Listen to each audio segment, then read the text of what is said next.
예수께서 이 12를 내보내시며 명하여 이르시되 이방인의 길로도 가지 말고 그랬죠.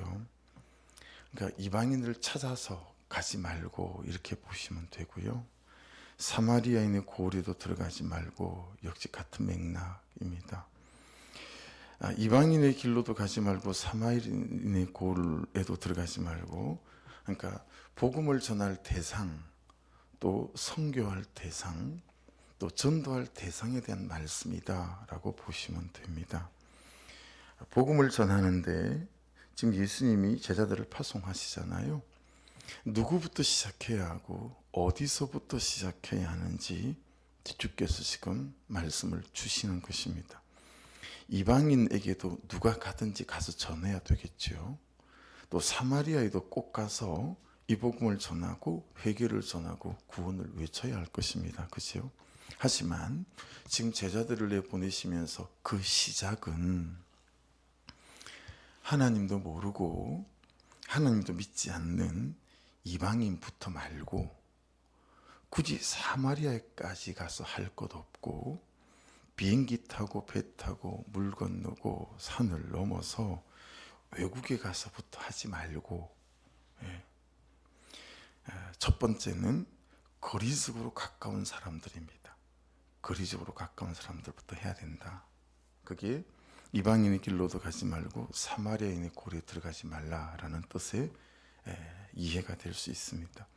가까운 사람, 우리에게 적용해 보십시오. 가까운 사람, 옆에 있는 사람, 항상 자주 만나는 사람, 항상 자주 가는 곳, 거기서부터 시작해야 된다라는 거예요. 여러분, 이 경우는 외국 가서 이방인에게 사마리아 고을에서 전도하는 것보다 훨씬 어렵습니다. 거리적으로 가깝다 뿐이지 훨씬 어렵습니다. 배나 어렵습니다. 왜 그럴까요?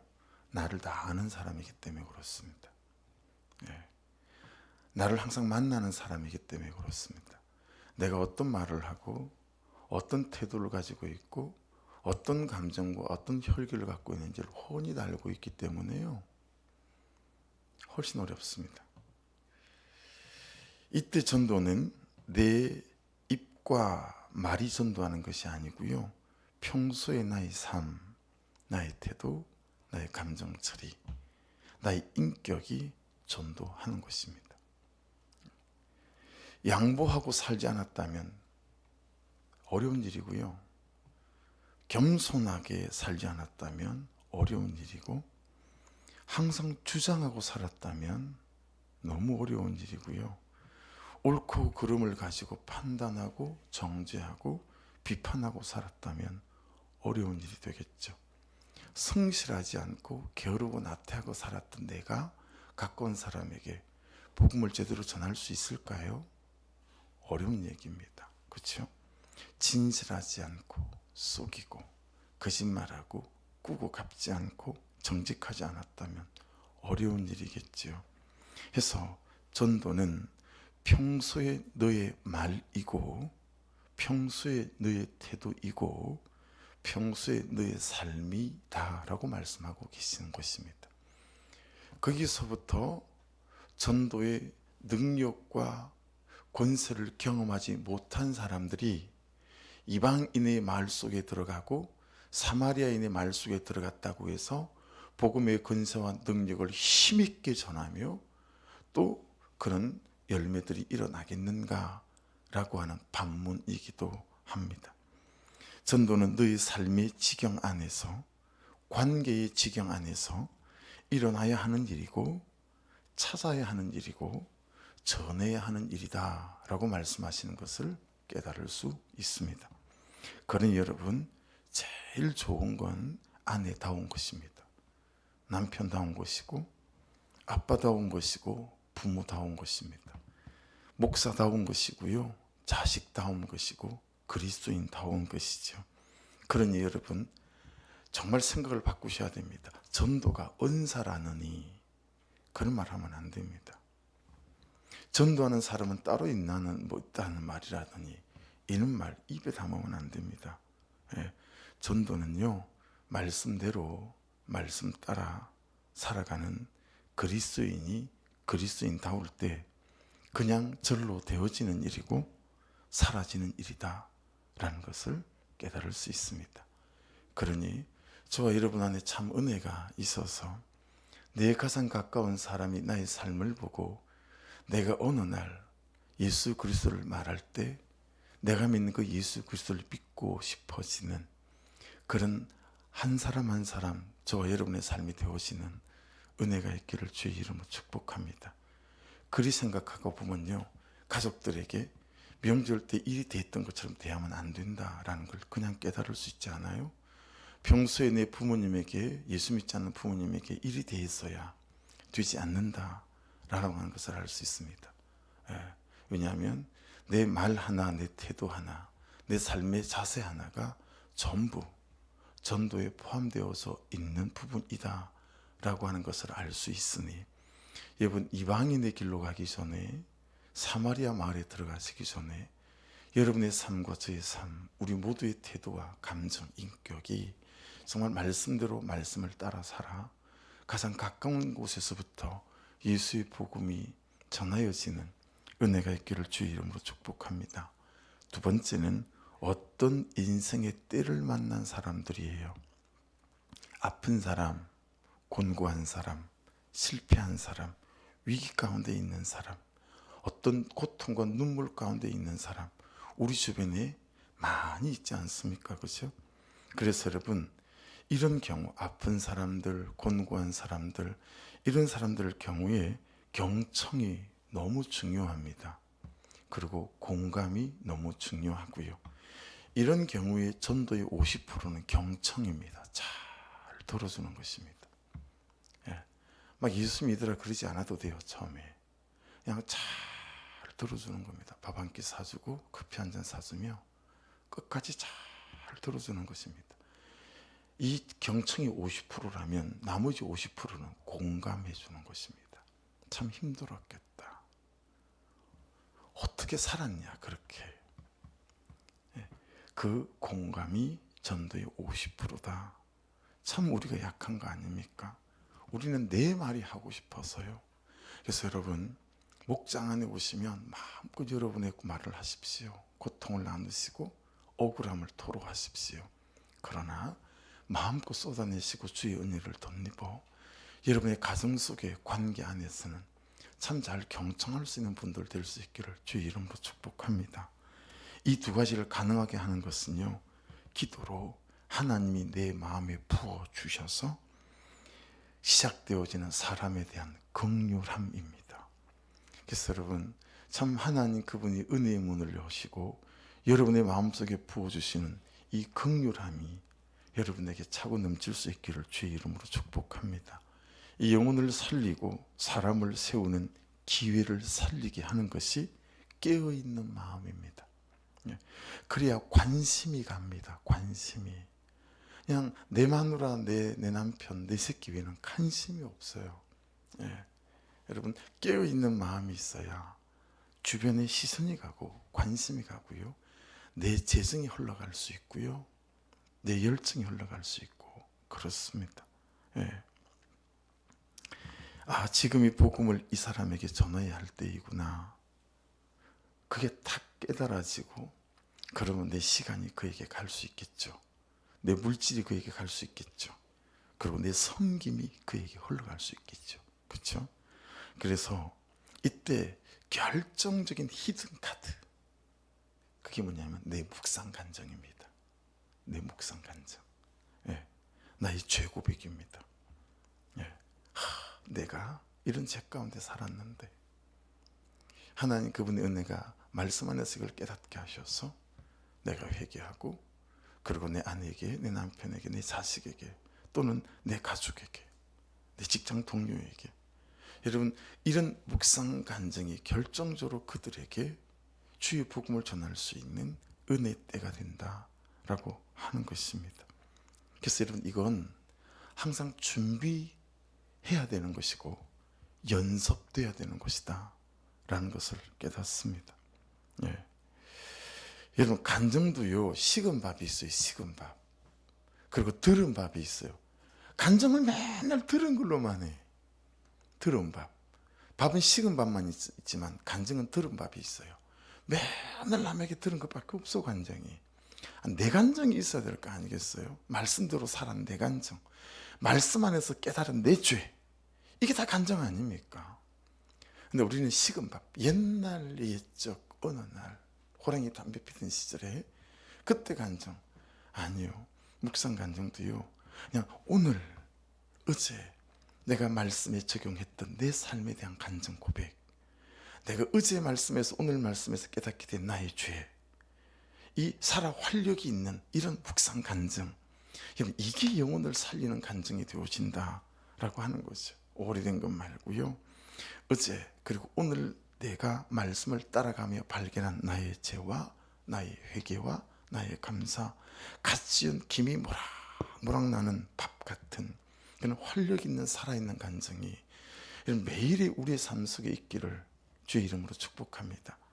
이건 가망가님만이 없는 사람에게 잘 안 되는 일이에요. 매일의 말씀 앞에 서서 묵상하지 않는 사람에게는 일어날 수 없는 일 아니겠습니까? 그렇죠? 항상 기억해야 합니다. 직업이 무엇이든, 내가 누구이든, 내가 어떤 형편 속에 있든 이거 잊어버리면 안 됩니다. 보세요. 예수께서 이 12 제자들을 내보내시며 오늘 말씀이 그렇잖아요. 공생애를 시작하시면 가장 먼저 하신 게 제자들을 세우는 거 아니었습니까? 12명의 제자를 부르시고 3년 동안 열심히 같이 다니고 먹고 자고 하면서 동고동락해서 다 가르치신 뒤에 결론은 뭐예요? 영혼 구원을 위해, 사람 살리기 위해 파송하는 거였습니다. 그래서 그게 결론이에요. 그러니 하나님은 말씀을 통하여 말씀하시고 우리는 십자가 지는 적용으로 십자가 지는 살아가는 삶의 이유가 뭐냐면 나의 영혼과 나의 삶의 구원을 넘어 그의 영혼과 그의 삶의 구원 때문이다 라고 하는 거예요. 너 왜 사니? 영혼 구원이요. 너 누구니? 영혼 구원이요. 너 어느 직장에 다니니? 영혼 구원이요. 너의 삶의 목적과 이유는 뭐니? 영혼 구원이요. 묵상은 왜 하니? 영혼 구원이요. 가만가만은 왜 하니? 영혼 구원이요. 여행은 왜 가니? 영혼 구원이요. 여러분, 여행도 한 번씩 가야 재충전 받고 또 영혼 구원 할 거 아니겠습니까? 할렐루야. 권사님 너무 좋아하신다. 아멘. 돈은 왜 버니? 영혼 구원이요. 그렇잖아요. 그거는 왜 사니? 영혼 구원이요. 여러분, 겨울에 추운데 외투도 하나 사입어야 영혼 구원 할 거 아니겠어요? 그죠? 다 영혼 구원이 웃자고 한 얘기가 아니라 진짜예요.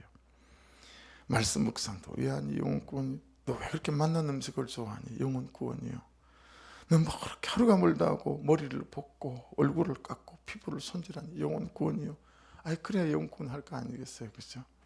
그놈의 옷 좀 그만 사입어라. 영혼 구원이요. 여러분, 한 가지가 우리의 결론과 연결 지어지는 것은 영혼 구원입니다. 그러라고 예수께서 우리를 찾아오셨고 우리를 구원시켜 주셨고 오늘도 말씀을 따라 살아가게 하시는 줄로 믿습니다. 6절 7절을 보십시오. 오히려 이스라엘 집에 잃어버린 양에게로 가라. 가면서 전파하여 말하되 천국이 가까이 왔다 하고, 예수 믿으면 복 같습니다 라고 우리가 또 전도할 수도 있죠. 그렇죠. 근데 그 결론이 참 좋지 않아요. 그게 한국교회 현주소고 한국교회 그리스도인들이 현주소예요. 그러니 말씀대로 우리가 전도하면 돼요. 말씀에는 천국이 가까이 왔다라고 외치고 또 말하라는 거예요. 그러니까 여러분, 천국이 가까이 왔다가 우리가 살아야 할 복음이고 우리가 외쳐야 할 복음이다 라는 것을 알 수 있습니다. 세례요한이 광야에서 외친 복음, 우리가 앞에서 지나왔어요. 마태복음 3장 2절에서 그가 뭐라고 고백했습니까? 회개하라, 천국이 가까이 왔느니라. 그리고 복음을 선포하고 전파했습니다. 예수님께서 공생애를 딱 시작할 때 가장 먼저 외친 복음, 마태복음 4장 17절에 있었죠. 이때부터 예수께서 비로소 이르시되 회개하라, 천국이 가까이 왔느니라 하시니라. 동일합니다. 여러분, 그분들은 회개하라, 천국이 가까웠느니라 라고 말씀을 전하고 복음을 선포했는데, 우리는 예수 믿으면 복 받습니다 라고 복음을 전하고 전파하는 것에 대해서 생각해 봐야 되겠죠. 그렇죠? 예, 돌아봐야 된다. 그 전파라는 단어에 동그라미를 쳐보십시오. 밑줄이나. 이때부터 예수께서 오늘 본문 7절 가면서 전파여 말하되, 여러분 이 전파는 퀴리소라고 합니다. 퀴리소, 헬라어로 사자가 되다의 뜻을 갖고 있습니다. 사자가 되다. 여러분 이 사자의 가장 큰 임무는 뭐냐면 큰 소리로 외치는 것이라고 합니다. 큰 소리로. 여기가 제 묵상 포인트가 되더라고요. 야, 큰 소리로 외치는 거라면 어떤 게 큰 소리일까라는 거예요.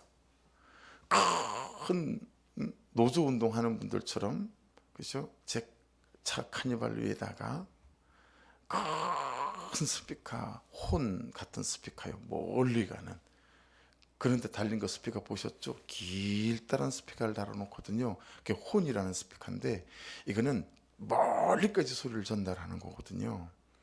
그런 걸 갖고 큰 마이크로 확성기에다 대고 회개하라 천국이 가까웠느니라. 이게 큰 소리일까? 여러분 어떤 게 큰 소리로 회개하라 천국이 가까웠느니라 라고 말씀을 전하는 걸까요? 여러분 우리가 외칠 수 있는 가장 큰 소리는요, 내 가족들이, 내 친구들이, 세상 모든 사람들이 가장 잘 알아들을 수 있는 큰 소리는요, 내 삶이라는 소리입니다. 내 삶. 어떻게 말하고, 어떻게 재정을 쓰고, 어떻게 섬기고, 어떻게 받아내고, 어떤 삶의 성실한 태도로 살아가는지, 이게 세상에서 가장 큰 소리입니다.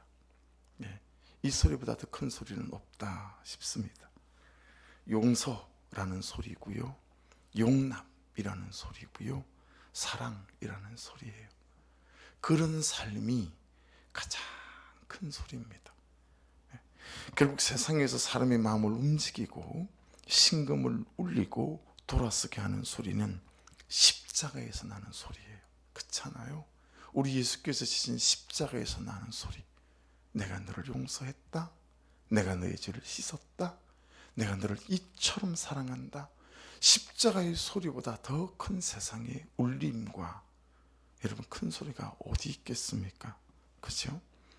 여러분 그러니 내가 십자가 지는 적용보다 더 큰 전도는 없습니다. 할렐루야. 예, 내가 십자가 지는 적용보다 더 큰 전도는 없습니다. 그래서 오늘도 말씀을 따라 여러분의 가정 속에, 직장 속에, 이 명절 속에 십자가 지는 적용, 이게 가장 큰 전도일 수 있어요. 교회 가자라는 전도는 있는데 회개하는 삶이 없고, 예. 구원받게 해주세요 내 남편, 내 아내, 내 자식 라는 기도는 있는데 내가 십자가 지는 적용으로 삶의 태도와 삶의 방식의 변화로 성실해지고 받아내고 낮아지는 삶이 없다면, 그래 놓고 우리가 기도해도 여러분 이게 돌아서는 그런 은혜 때가 잘 오지 않는다라고 하는 것이죠. 그러니 우리가 열심히 기도하는 만큼 저와 여러분이 삶으로 십자가 지는 적용이 있어서 여러분 가장 가까운 곳에서부터 예수 그리스도 앞에 나오는 그런 기적이 저와 여러분의 곁에 있기를 주의 이름으로 축복합니다. 그래서 그 다음을 말씀을 보십시오. 주님이 우리를 전도하라고 전파하라고 보내시는데 주시는 게 있고 안 주시는 게 있어요. 주시는 건 뭐예요? 8절이에요. 병든 자를 고치며 죽은 자를 살리며 나병한 자를 깨끗하게 하며 귀신을 쫓아내되 너희는 거저 받았으니 거저 주라. 이거 여러분 주님이 주신 거예요. 네, 주님이 주신 거. 그런데 우리가 이걸 잃어버렸어요. 왜 잃어버렸을까요? 안 믿어서 그래요. 사용하지 않으니 녹슬었어요. 그래서 여러분이 이사를 하시다가 보면 이것도 있었네? 이게 여기 있었구나. 그리고 여러분 저 방구석 어디에서 창고 어디서 나오는 게 있잖아요. 그렇게 찾아 헤맸는데 없었어요. 그게. 그렇죠? 그랬거나 아니면 이사하면서 처박아 놔가지고 아예 어디 있는지도 몰라요. 그게. 여러분 어쩌면 우리는 이 시대를 살아가며 이 8절을 그냥 없는 것처럼 생각해요. 잃어버렸어요. 쓰지 않아요. 다 녹슬어 버렸어요. 주신 거잖아요. 이거 주신 거잖아요. 보내심에서 주신 거잖아요. 병든 자를 고치며 죽은 자를 살리며 나병한 자를 깨끗하게 하며 귀신을 쫓아내며 너희가 그저 받았으니 그저 주라. 그죠? 이거 주신 거잖아요. 말씀이 없는 자들에게 이것만 붙잡으면 문제가 되나? 말씀을 따라가는 자들에겐 이것도 붙잡으면 주의 말씀의 권세와 능력이 드러나고 나타나게 될 줄 믿습니다. 예. 이거 주님이 주신 거예요. 그래서 오늘 제 적용은 세브란스 병원에 가기 전에 내가 병원 앞에 가서 기다려 봐야겠다. 집사님 연락 좀 해보세요. 사회분한테. 그래서 세브란스를 옮기기 전에 제가 오늘 아침에 병원에 가서 의사 선생님들이 허락해 주면 내 몸부에 얹고 손을 한번 기도하고 싶어요. 제 적용이에요. 주신 거니까. 그 다음 역사는 하나님께서 하실 일이고. 그렇잖아요? 우린 주신 건데 안 쓰잖아요. 그게 제 적용이에요. 안 주신 것은 9절과 10절이에요. 9절 너희 전대에 금이나 은이나 동을 가지지 말고. 10절 여행을 위하여 배낭이나 두부옷이나 시나 지팡이를 가지지 말라. 이는 일꾼이 자기의 먹을 것 받는 것이 마땅함이라. 여러분 주신 것은 예수 이름의 권세와 능력이고요. 안 주신 것은 말씀대로 가면 말씀대로 살면 말씀대로 외치면 주님이 책임지시겠다는 거예요. 할렐루야. 주님 책임지시겠대요. 근데 여러분 잘 한번 묵상해 보세요. 우리는 믿음이 없다 보니까 안 주신 것은 그렇게 붙들고 주신 것은 없는 것처럼 생각해요. 그렇죠? 우리가 정말 예수를 살아계신 예수를 믿고 고백한다면 어때요? 말씀대로 가고 말씀대로 살면 말씀대로 외치면 주님이 책임지시겠다. 그렇죠? 이 하나님의 자신감을 믿는 믿음이 우리에게 정말 없는 거예요. 여러분 여기는 그 돈만 주라는 게 아니고 이 세상에 보내면서 돈도 안 주고 밥도 안 주고 어떻게 하라는 거예요 지금. 이게 하나님이 책임지시겠다는 하나님의 자신감 아니겠습니까?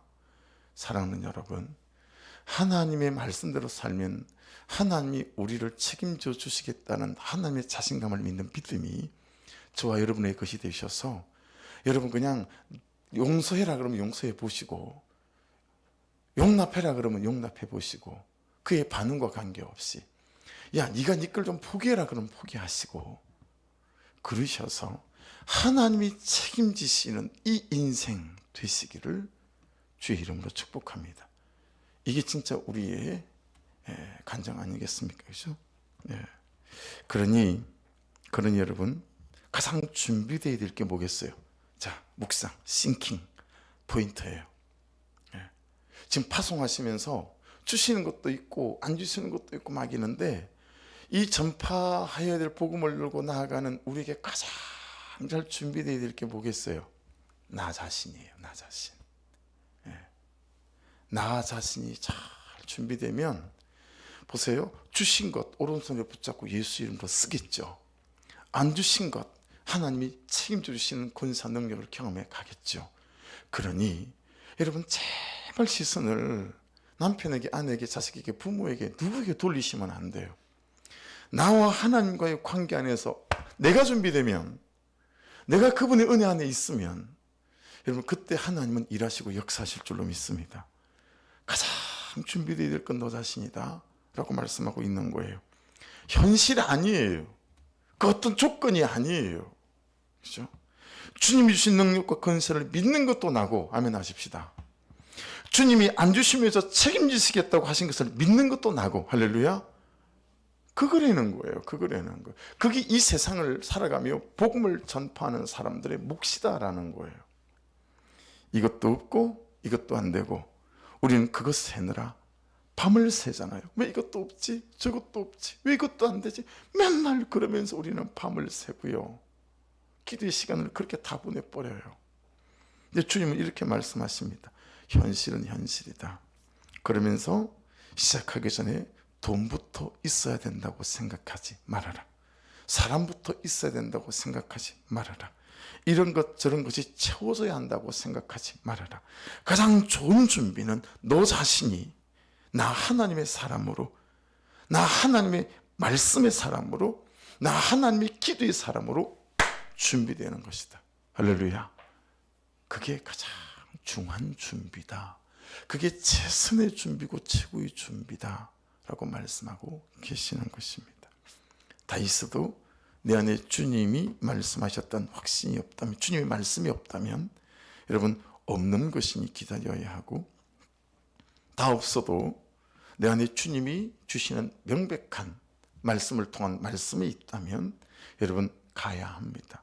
그러니 어떤 것을 결정하고 확인할 때 항상 묻고, 공동체에 또 묻고, 말씀이 말씀하시는 바임을 정확히 하시고 선택하시고 움직이시고 여러분 살아가시는 은혜가 있기를 주의 이름으로 축복합니다.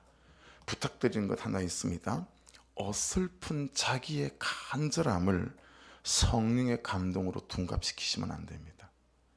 저도 많이 그리 살아왔고 많은 성도들이 그렇게 살아요. 막 자기의 너무 간절함이 있다 보니까 그걸 성령의 감동으로 둔갑시켜가지고요 말씀하셨다는 거예요. 아니요, 그건 백전백패입니다.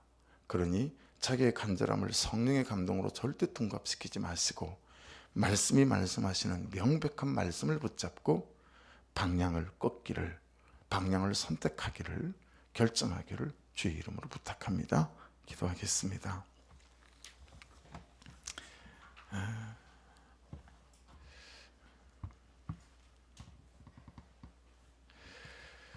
요즘 설교 제목도 길어지고 또 제 큐티 제목도 길어지는 것 같아요. 그래서 제 오늘 큐티 제목은 가장 좋은 준비는 너 자신을 준비하는 것이다. 이게 저 큐티의 제목이거든요. 여러분 기도하시면서 오늘 제자를 파송하십니다. 그리고 그들의 삶의 목적과 이유는 오직 영혼 구원이다 라는 것을 우리에게 또 깨닫게 하십니다. 오늘 이 말씀을 붙잡고 기도하시면서 하나님 정말 이래도 구원, 저래도 영혼 구원, 이리 살아도 영혼 구원, 저리 살아도 영혼 구원, 여기에 온전히 우리가 붙잡힘 당하게 도와주셔서 하나님 정말 가장 가까운 곳에서부터 내 삶으로 전도하는 인생, 전도되어지는 인생 되게 하여 주셔서 바라고 또 바라는 것, 인생의 때때마다 뒤돌아봤을 때 올해는 2명이 섰다가 내년에는 4명이 섰다가 그렇게 나의 삶으로 말씀대로 살아가는 이 적용과 삶을 십자가 지는 적용을 통해서 가장 가까운 곳에서부터 예수 믿고 구원받는 사람들이 날마다 더해지는 이 은혜를 누리고 살아갈 수 있도록 제가 오늘도 말씀으로 은혜로 잘 준비되어는 내가 될 수 있도록 인도하여 주옵소서. 붙잡고 기도하시고 오늘 병원 옮기는 최리 집사님을 위해서도 김원 집사님을 위해서도 그 남편을 위해서도 기도했으면 좋겠어요. 어제도 형님 집에 가다 그냥 차를 세워놓고 주차장에서 남편 되시는 집사님 또 최리 집사님 기도하는데 그냥 전화하자마자 남편이 전화기를 붙잡고 통곡을 하고 그냥 우는데 참 마음이 어려웠습니다. 그래서 현실은 그러하나 이 영혼 구원, 이 천국의 확신, 영생의 확신으로 명백히 붙들려서 통곡의 바다일 수 있으나 어떻게 안 그럴 수 있겠어요. 그러나 또한 찬양의 바다가 될 수 있도록 해달라고, 천국에서 떠는 이 확신이 그를 사로잡아 주셔서 하나님 안에서 평강을 누리는 은총이 그에게 있도록 해달라고 꼭 기도 부탁드리고 명절 동안 여전히 오며 가는 길 지켜주시고 있는 그곳에서 있는 사람들과 함께 예수의 복음을 전하고 나눌 수 있는 모든 성도들 되게 하여 주옵소서. 우리 주여 한번 부르고 기도 시작하십시다. 주여